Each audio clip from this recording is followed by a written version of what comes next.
வணக்கம் எல்லாருக்கும். இன்னைக்கு நம்ம பார்க்க போறது ஏழைகளின் முந்திரி பருப்பான வேர்க்கடலையில செஞ்ச மிட்டாய். இது கடலை மிட்டாய், பீனட் பர்ஃபி, வேர்க்கடலை பர்ஃபின்னு எப்படி வேணா சொல்லிக்கலாம். ஒரு வானிலையை எடுத்து சூடு பண்ணிட்டு அதில் வேர்க்கடலையை போட்டு நல்லா வறுத்துட்டு தண்ணி எடுத்து வச்சுருங்க. அதுக்கப்புறம் அதே வானிலையில் கொஞ்சமாக தண்ணி ஊற்றி வெல்லம், சக்கரை உங்கள் விருப்பம் தான். நான் வெல்லம் போட்டிருக்கேன். வெல்லத்தை போட்டு நல்லா கரைச்சி விட்டுட்டு அதில் பாகு வர அளவுக்கு எடுத்துக்கோங்க.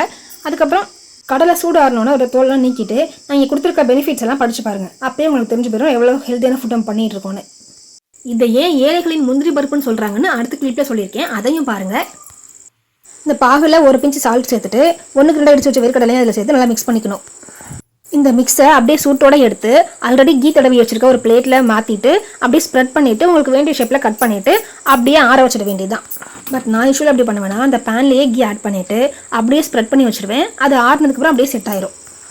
டிப் ஆஃப் த டே: வேர்க்கடலையே தொடர்ந்து சாப்பிட்டு வந்தோன்னா பெண்களோட கர்ப்பப்பை சீராக செயல்படுமா, கர்ப்பப்பை கட்டிகள் வராதா, நீர்க்கட்டிகள் வராதா, ஹார்மோன் வளர்ச்சியை சரி பண்ணுமா, மார்பக கட்டிகள் வராமல் தடுக்குமா. சூப்பரில். Back to recipe.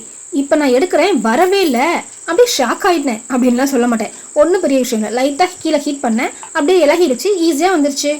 லைஃப்லையும் எல்லாத்துக்கும் ஈஸி சொல்யூஷன்ஸ் இருக்குது நம்ம டென்ஷன் ஆகாமல் இருந்தால். ஷேப்லாம் ஒரு விஷயமே இல்லைங்க, நீங்கள் பண்ணுறப்ப இன்னும் அழகாகவே வரும். ட்ரை பண்ணி பாருங்கள், ஆரோக்கியமாக இருங்க. நான் ராணியோட பொண்ணு. டாடா.